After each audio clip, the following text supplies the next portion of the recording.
You ever feel like your workday is just this tidal wave of emails, deadlines, and demands that never, ever stops? Yeah, you're not alone. But what if I told you the goal isn't to get rid of stress, but to actually harness it?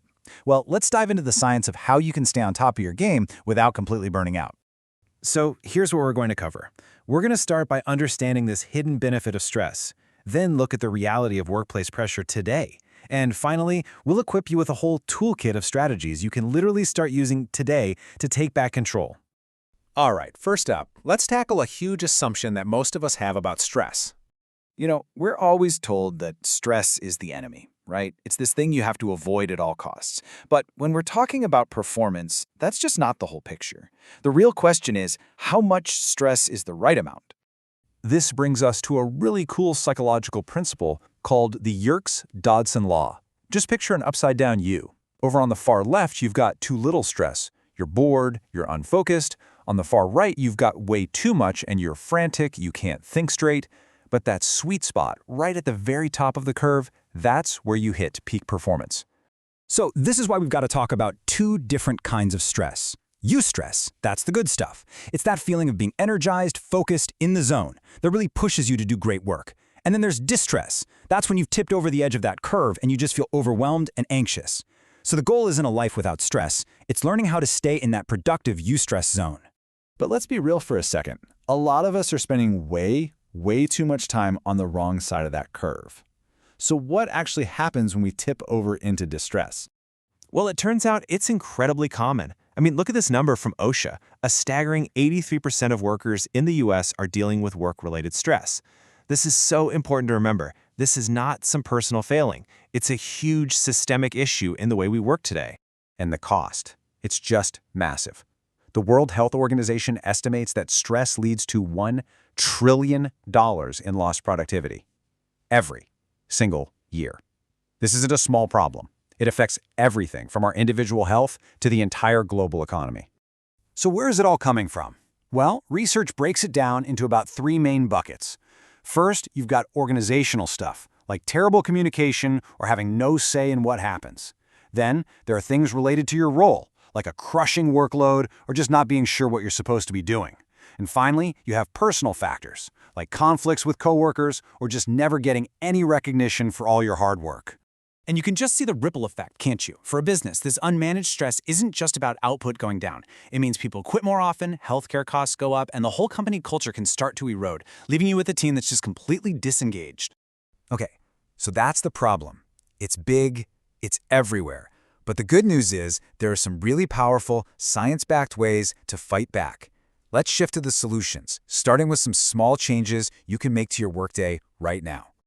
I want you to meet the micro break. Now, this isn't your lunch hour. We're talking about really short, intentional pauses, 10 minutes or less, that are designed specifically to let your brain just relax, recharge, and get its resources back between tasks.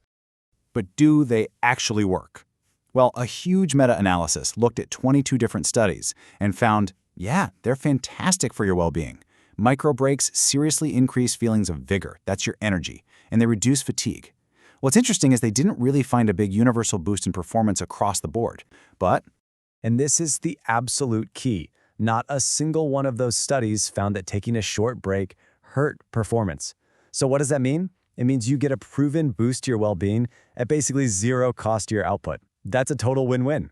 Now, beyond taking those little breaks, a huge part of stress just comes from feeling like you have no control over your time. And that's where really smart time management becomes one of your most powerful weapons for getting that sense of control back. And the evidence for this is really powerful. There was a study that looked at nurses. Talk about a high-stress job. And it found that simply training them in time management techniques significantly cut down their occupational stress. This proves that managing your time is a skill you can learn, and it directly fights that feeling of being overwhelmed. One of the best and simplest ways to do this is something called the Pomodoro technique. It's so simple. You just pick a task and work, super focused for 25 minutes. Then you take a 5-minute break. After you do that 4 times, you take a longer break. It forces you to focus on one thing at a time, and best of all, it builds those essential micro breaks right into your day. Okay, so you've managed your day, you've managed your tasks.